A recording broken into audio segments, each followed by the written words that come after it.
नमस्कार, ମୁଁ ସୁମିତ୍ରା ସ୍ୱାଗତ କରୁଛି ଆପଣମାନଙ୍କୁ ମୋର ୟୁଟ୍ୟୁବ୍ ଚ୍ୟାନେଲକୁ।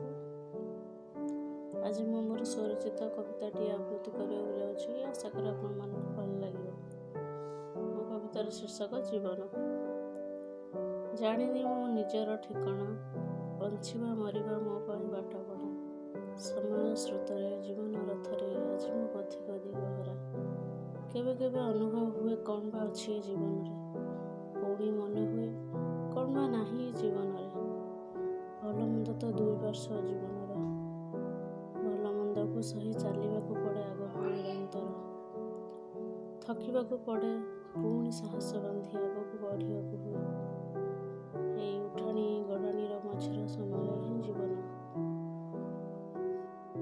ଆଶା କରେ ଆପଣମାନଙ୍କୁ କବିତାଟି ଭଲ ଲାଗିବ। ଭଲ ଲାଗିଲେ ଚ୍ୟାନେଲଟିକୁ ଲାଇକ୍, ସେୟାର ଓ ସବସ୍କ୍ରାଇବ୍ କରିବାକୁ ଭୁଲିବେନି। ଜୟ ଜଗନ୍ନାଥ, ନମସ୍କାର।